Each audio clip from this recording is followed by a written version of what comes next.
Em tertúlia anterior, comentário sobre uma observação que o professor fez sobre a tentativa de acesso de um amparador ao ex-governador Leonel Brizola. O professor poderia relatar e esclarecer o acontecido? Não, eu já expliquei isso realmente.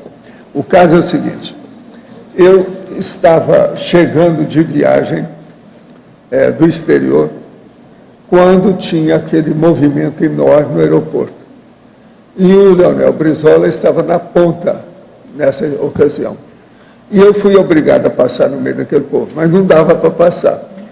Então, o que acontece? Eu entrei e fiquei perto dele, e ele respondendo o povo.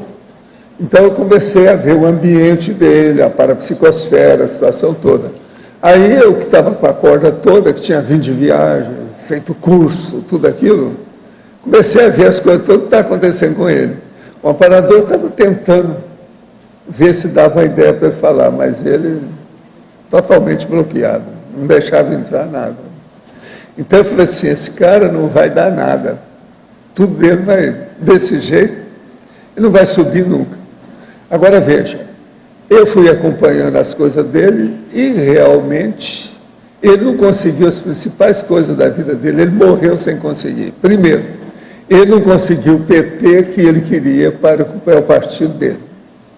Não conseguiu ser presidente da República em nenhuma época. Não conseguiu colocar também um cara que seria aquele que ele queria para determinado cargo. Então, são muitas coisas que ele não conseguiu nada.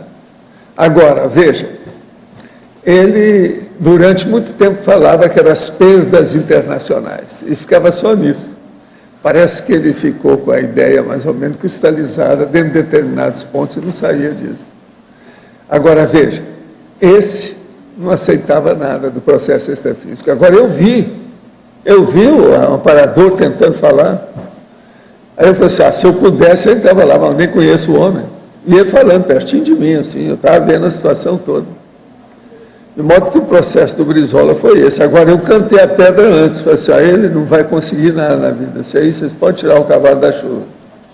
Isso aí não consegue. Agora, o pior, ele foi presidente do Rio Grande do Sul e foi 2 vezes, presidente quer dizer governador, foi 2 vezes governador do Rio de Janeiro. Ele estourou o Rio. Ele ia para o Rio e depois ia cuidar das vacas dele no Uruguai e deixava o povo tomar conta do palácio, da governadoria no Rio. Isso é uma coisa de doido.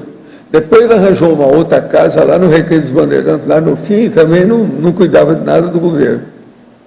Agora, eu falei, esse aí eu não tenho esperança. Quando ele foi para o Rio, eu falei, está perdido o Rio de Janeiro. Foi aí que o Rio de Janeiro começou a piorar tudo do jeito que está lá. Os negócios das favelas, o povo desceu e tomou conta do palácio, da governadoria. Tudo começou com esse Brizola. O negócio não vale a pena. E outra coisa, depois ele foi lá de novo a se tornar, eleger o homem, porque ele comprava todo mundo lá, não sei o que ele fazia.